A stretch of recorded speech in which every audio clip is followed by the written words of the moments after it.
خطبہ جمعہ مسجد نبوی شریف 23 محرم الحرام 1442 ہجری بمطابق 11 ستمبر 2020 بعنوان نبی کریم صلی اللہ علیہ وسلم کی سیرت طیبہ خطیب فضیلت الشیخ عبداللہ بھائی جان ترجمہ بآواز حافظ محمد اقبال راشد۔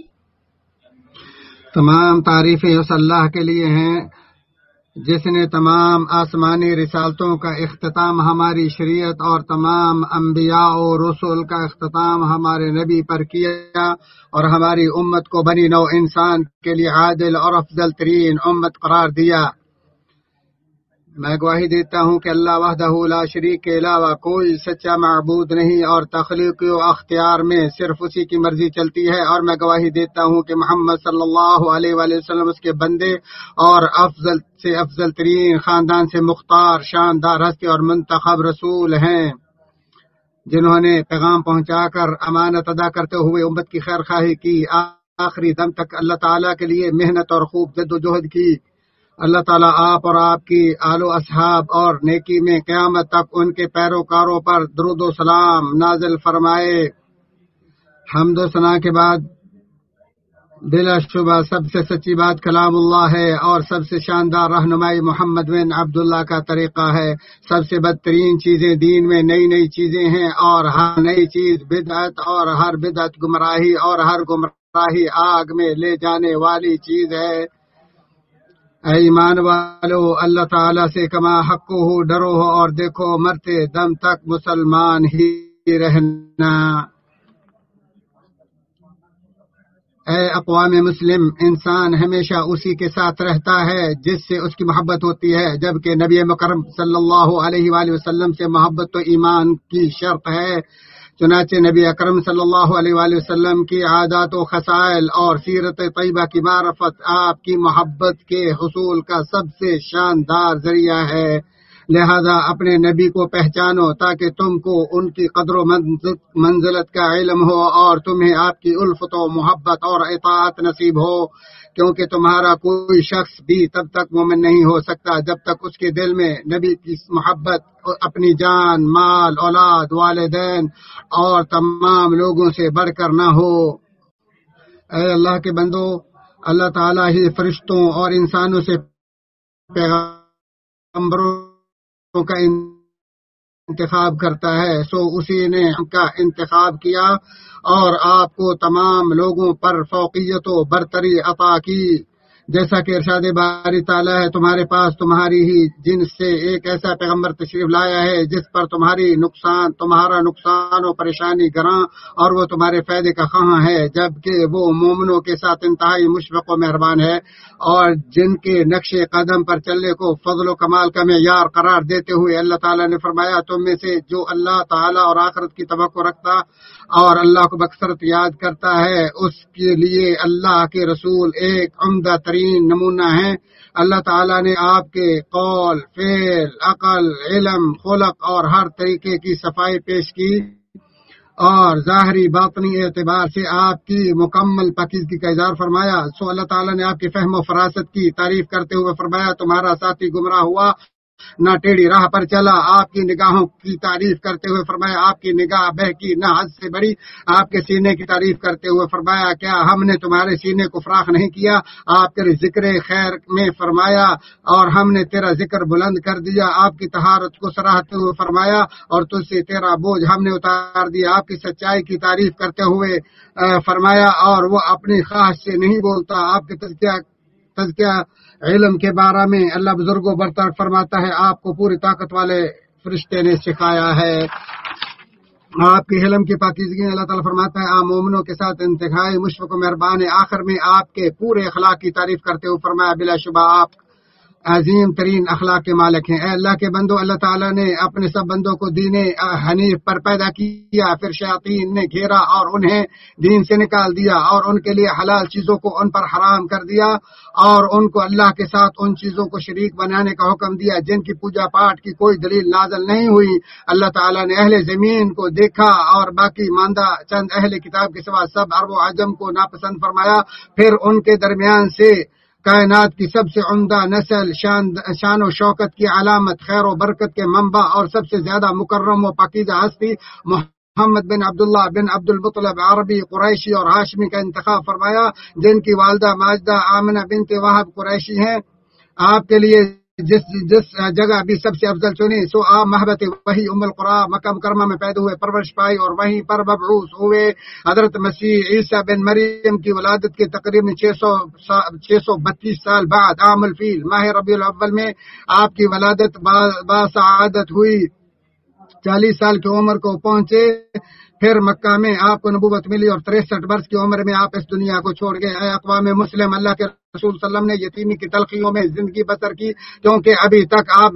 شکم مادر میں ہی تھے کہ آپ کے والد فوت ہو گئے، اور جب آپ کی عمر تقریباً 6 سال ہوئی تو والدہ بھی اس دار فانی کو چھوڑ گئی۔ پھر آپ کے دادا عبد المطلب نے 2 سال تک آپ کی کفالت کی، اور جب وہ بھی فوت ہو گئے تو آپ کے چچا ابو طالب نے آپ کو سنبھال لیا، پھر مسلسل آپ کی حمایت و دفاع کرتے رہے، یہاں تک کہ نبوت کے 10 سال وہ بھی فوت ہو گئے۔ رسول اللہ صلی اللہ علیہ وسلم اپنے والدین کے اکلوتی اولاد تھے اور آپ کا کوئی بہن بھائی نہیں تھا۔ اللہ تعالیٰ نے آپ کو خیر و برکت اور فطرتی عادات و خصال کا جامع بنایا۔ آپ تجارت کی غرض سے کئی بار شام گئے، اپنے چچا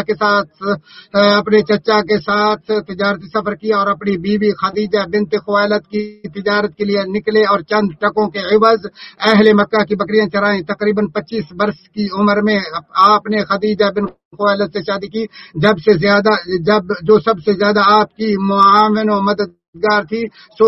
سوائے ابراہیم جن کی والدہ ماریہ قبطیہ ہے۔ باقی ساری اولاد بھی خدیجہ سے پیدا ہوئی۔ جب آپ 40 سال کی عمر کو پہنچے تو اللہ تعالیٰ نے آپ کو چنا، نبوت عطا کی اور خاتم الانبیاء والرسل بنا دیا۔ سو آپ نے شرک چھوڑنے اور توحید کو اپنانے کی دعوت شروع کر دی، اچھی عادات اپنانے،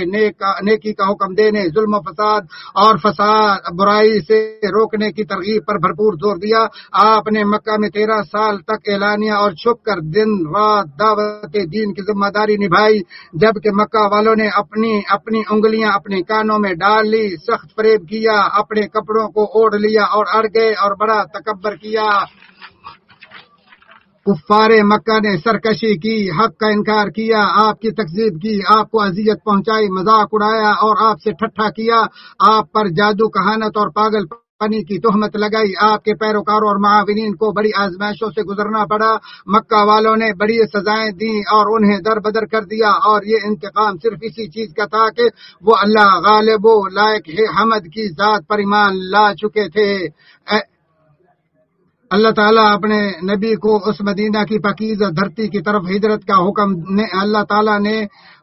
اپنے نبی کو اس مدینہ کی پاکیزہ دھرتی کی طرف ہجرت کا حکم دے دیا جہاں کا قیام شاندار اور جسے دار و ایمان کی حیثیت حاصل ہے، اور جو ایمان کی واپسی اور اللہ کی فوج انصار کی جگہ ہے، جیسا کہ اللہ تعالیٰ نے فرمایا، اور جنہوں نے اس گھر کو اور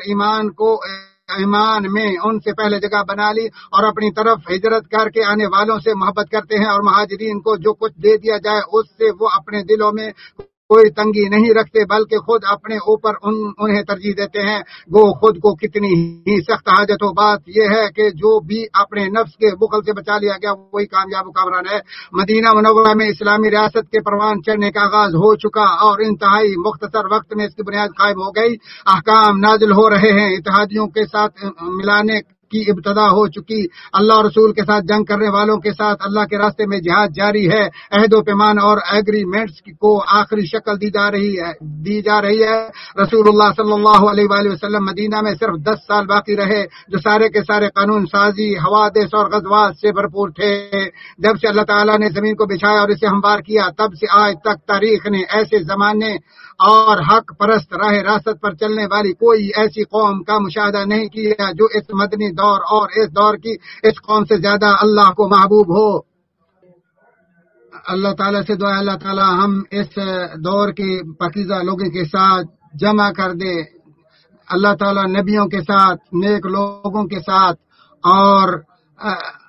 صلاح کے ساتھ ہمیں جمع فرما دے۔ اعوذ باللہ من الشیطان الرجیم۔ وہی وہ ذات ہے جس نے ناخواندہ لوگوں میں انہی میں سے ایک ایسا رسول مبعوث فرمایا جو ان کے سامنے اس کی آیات کی تلاوت کرتا اور ان کا تزکیہ نفس کرتا ہے اور انہیں کتاب و حکمت کی تعلیم دیتا ہے۔ یقیناً یہ قبل عظیم واضح گمراہی میں تھے۔ اللہ تعالیٰ میرے اور آپ کے لیے اس قرآن میں کو بابرکت بنائے، اس کی آیات و ذکر حکیم کو ہمارے لیے نفع بخش بنائے۔ اسی پر اکتفا کرتے ہوئے اللہ تعالیٰ سے گناہوں کی معافی مانگتا ہوں، تم بھی اسی سے گناہوں کی معافی مانگو، بلا شبہ وہی بخشنے والا مہربان ہے۔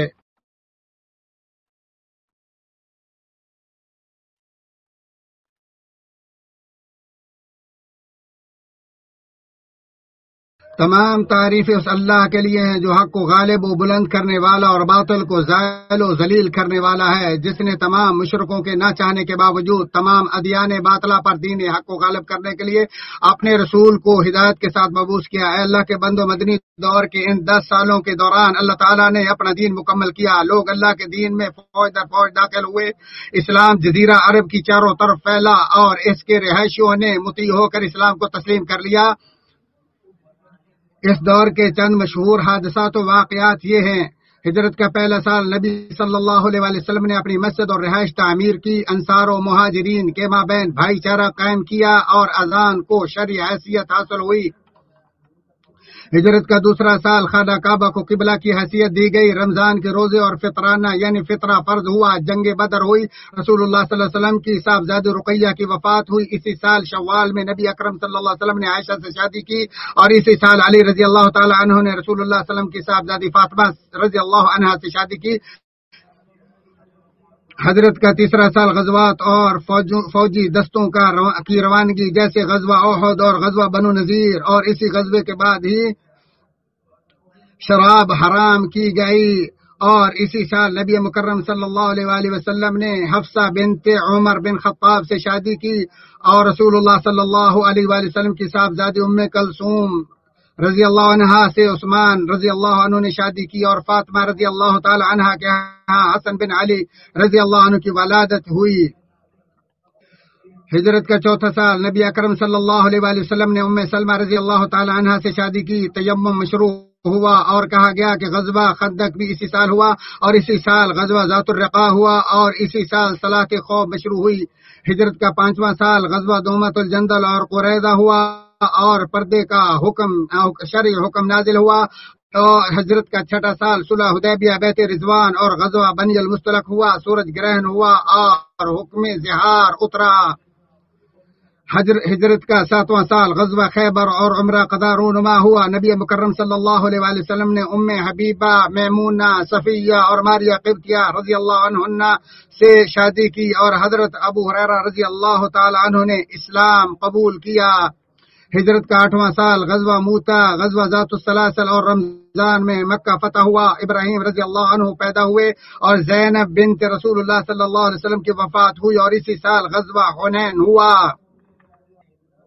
ہجرت کا 9واں سال غزوہ تبوک ہوا، نبی مکرم صلی اللہ علیہ وآلہ وسلم نے ابو بکر رضی اللہ تعالی عنہ کو لوگوں کے لیے حج کا امیر مقرر فرمایا۔ نبی مکرم صلی اللہ علیہ وسلم کی صاحبزادی ام کلثوم اور نجاشی رضی اللہ عنہما کی وفات ہوئی، اور وفود کی مسلسل آمد کا آغاز ہوا۔